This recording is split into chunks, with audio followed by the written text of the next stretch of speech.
Alright, this is part 3. This is just nothing with the saw. This is just my tool service and everything. All my tools, I've got all kinds of different junk. You know, you can see all my tools here, little toolbox. Get some magnet trays if you're going to do this. Really good. Let's see. What I got there? Ether, brake clean, degreaser, penetrating oil, another magnet tray. Pressure vacuum tester is this one. Craftsman's or Stanley socket set up here. It's dark, my lighting sucks.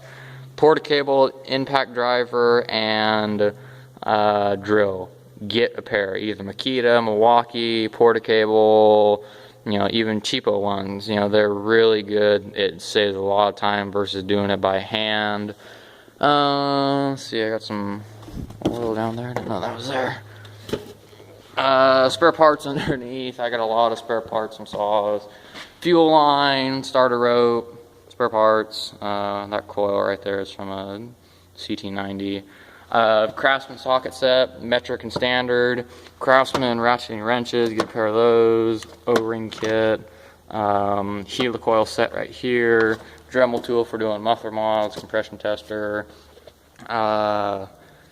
Doing the O-ring kit, I do a lot of other stuff. I mean, you can see I got a lawnmower here and a dirt bike that I've been working on for a guy, and I got a bunch of other crap I work on. On top, those are all dirt bike batteries and crap. That blower needs a new coil. I got a hated Mini-Mac 130. I pulled that out of the case 4 times, still doesn't run, needs a new carburetor. I rebuilt the carb on it, the frame's warped on it, needs a new one. But terrible hard to find parts for. If you get good at it, I did it one time, and I've timed myself, after one time of pulling that motor out, I've timed myself, I can go and have the motor pulled out of there, bar and chain, everything on it, I can have it all disassembled in about 10 minutes. So if you're handy with stuff, you can do it.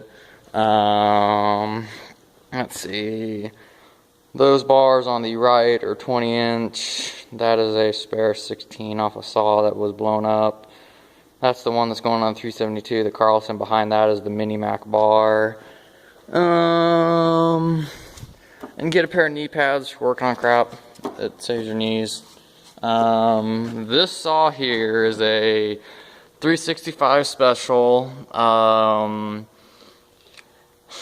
I rebuilt that saw I think when I was 12, and I didn't know as much as I did now. I just kind of started working on stuff and rebuilt it. I rebuilt a lot of 372 parts in it. I think I pulled the cylinder and piston. I know the case is a 365. And then I think I know the piston and cylinder are both off of 365s. They're non-X torque, so I think it's 48 millimeter.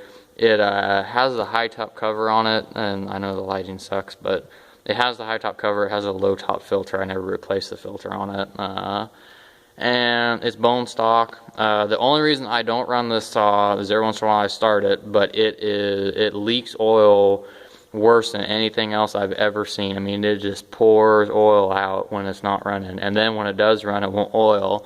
I replaced the oil pump, the worm gear. I've sealed it up. I've put new gaskets in it, or not gasket, put a new pickup line in it, put a new screen in it, and I cannot figure out why. One of these days, I'm going to try pressurizing the tank and seeing if I got a leak.